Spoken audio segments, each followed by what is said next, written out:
Good morning student, আমি তোমাদের Shantanu sir. আমি আজকে এবিটিএ টেস্ট পেপারে হায়ার সেকেন্ডারি যে লেভেল রয়েছে সেখানে 2024 এবং 2025 সালে যে টেস্ট পেপারে জিওগ্রাফি পেজটা রয়েছে 375 নাম্বার, এই 375 এবং 76 নাম্বারে এমসিকিউগুলো সলভ করে দিচ্ছি।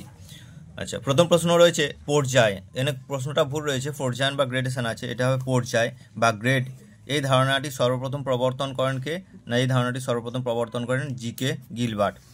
আচ্ছা, দ্বিতীয় প্রশ্ন রয়েছে দুটি অপ্রবেশ্য স্তরের মধ্যে প্রবেশ্য স্তর থাকলে সেখানে যে অ্যাকুইফার সৃষ্টি হয় সেটা হচ্ছে আবদ্ধ অ্যাকুইফার।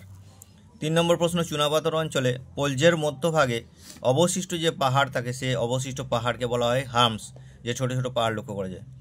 4 প্রশ্ন, মূল ভূখণ্ড ও দ্বীপ সংযোগকারী স্পিডকে কি বলা হয়? সেটাকে বলা হয় টম্বালু বলা হয় তাকে।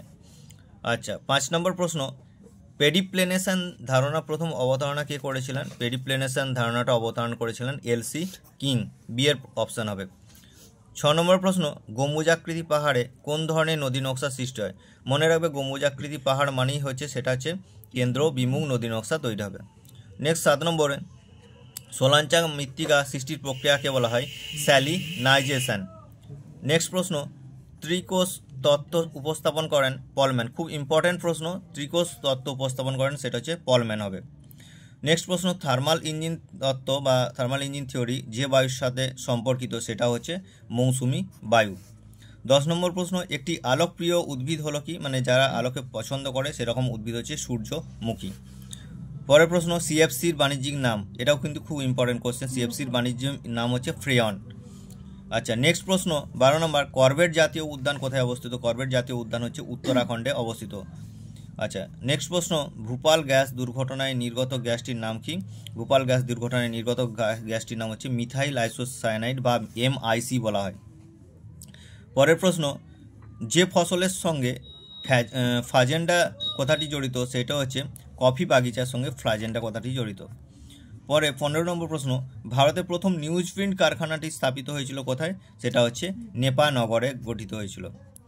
পরের প্রশ্ন, যাদের কাজকে গোল্ড কলার ওয়ার্কার বলা হয়, মানে সব থেকে টপ লেভেলে 5 নম্বর যে লেয়ারটা রয়েছে সেই স্তরটা, সেখানে আমরা দেখতে পাবো নীতি নির্ধারণকারী কর্তাদের। পরের প্রশ্ন রয়েছে ভারতের দীর্ঘতম জাতীয় সড়ক কোনটি? ভারতের দীর্ঘতম জাতীয় সড়ক হচ্ছে NH-44, বারাণসী টু কন্যাকুমারী পর্যন্ত বিস্তৃত। পরের প্রশ্ন রয়েছে আফ্রিকা জুলু উপজাতি বসতির নকশা কেমন হয়? না, আফ্রিকা জুলু উপজাতি বসতি মানে ওখানে হচ্ছে জলাশয়কে কেন্দ্র করে, অর্থাৎ এখানে বৃত্তাকার বসতি লক্ষ্য করা যায়। পরের প্রশ্ন রয়েছে কোনো শহরের মোট জনসংখ্যা 10 লক্ষের বেশি হলে তাকে কি বলা হয়? শহরের জনসংখ্যা, এটা ভারতের হিসাবে 10 লক্ষের বেশি হলে তাকে বলা হয় মহানগর বলা হয়।